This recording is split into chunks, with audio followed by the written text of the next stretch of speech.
just going back to what I was saying earlier, what have you made of all that they've been playing since Claudio took over at Watford? It has been a bit up and down, some highs and some lows as well. Yeah, but that's natural. In the Premier League, he was obviously brought into a team that was down towards the bottom. So the first game, you're assessing the players, and it was a tough first game for them. So it's had some fantastic results, where Everton and Manchester United, in the last game. So yeah, but they've got some really good players, and he'll be hoping to go in there and make sure they stay in the league, and I'm sure that's the objective. What do you think the key strengths are of a Claudio Ranieri coach side? Well, I think with Claudio's teams, they're always organised, and he's incredibly experienced manager, coached all around the world, and but he'll also know taking a team to here will be a difficult game, but they've got good players, especially in counter attack. They've got speed in the front line, and but they'll be looking to, from what I've seen, they've been pretty direct with the speed in the game, and look to be organised when they haven't got the ball. And I know, just finally, I mentioned it to you earlier, but a very special occasion, Claudio coming back to the King Power after all he's done at the club. I mean, how do you think the occasion's going to be? That'll be brilliant.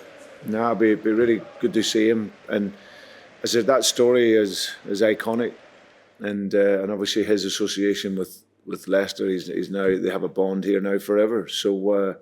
It'll be really good to see him. He's still obviously got great enthusiasm to manage and coach, and obviously he'll come here to try and get the result. But yeah, I think the supporters, obviously will always be eternally thankful for him and everything that he did for that season. Looking back at what Leicester did in 2016 under Claudio, is that the reason now that Leicester can realistically expect European football on an annual basis? Because before that, European football wasn't really consideration. No, I don't say it's just necessarily that. I think what that gave was the hope that it can be done and that it is possible to do it. That's for sure. Obviously, then afterwards there was no European football. So, but I think that gave belief not just to Leicester City, I think to every club, that it is possible to do it. And Claudio did a brilliant management job in that season. The key is to try to sustain it, which is clearly obviously very difficult for a club of this size in comparison to the others and expenditure and whatnot. So, but it certainly gives that level of, you can do it. And with good organisation and with good players and with that fighting spirit, that you at least have an opportunity.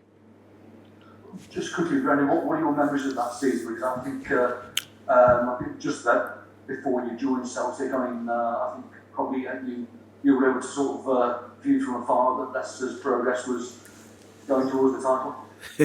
Yeah, well, a good view because I got sacked in the I got sacked around whenever it was, October time.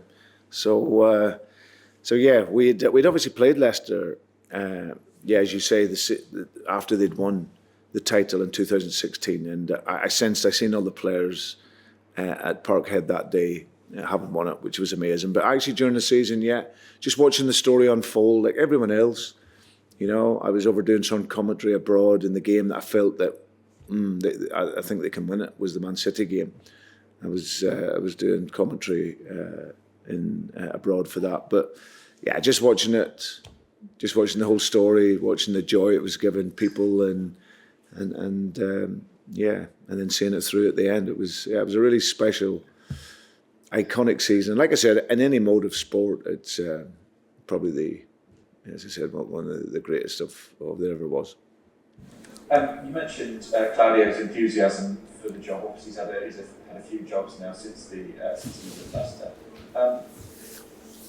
Do you see yourself perhaps carrying on into the age that Claudio's managing at? What age is Claudio now? Late 60s, early 70s, maybe. Early 70s. Wow. I'm not sure, George. It really is it's a profession that you really get hooked in, and certainly after, if you've been out of the game for a little period, and you have that rest and you have that, you press the reset. Once you've been in and around changing rooms for as many years as he has, and what I've been over in this, whatever it is, over 600 odd games or so, then it definitely becomes a drug for you. So I would never say never. I think my first target as a manager was to get to 1,000 games. That would then obviously show that I've been persistent and been good enough to be in my occupation for that length of time, and then we'll see where that takes me. So I'm 48 now. I have a lot of years to go. I could never promise I'd be managing at that age, but I'll certainly be involved in football, that's for sure. And if you wouldn't mind, Yuri's such an important player for you. Has it forced you to change how you think about your team and how you prepare your team because he's not available? Not really, Jordan. I think that we were always a collective anyway. I think that, missing someone of that quality and that precision in his pass, of course you miss that, and just his game knowledge. I think for us it was collectively getting back to our football and our game model, and I think we did that tonight in a lot of ways. So we just need to continue in that same path. But we've got other good players. It's an opportunity for other players to play as well. You see like Kieran coming into the game, and he gets another exposure in European football and building up his experiences. So Booba playing and playing consistently.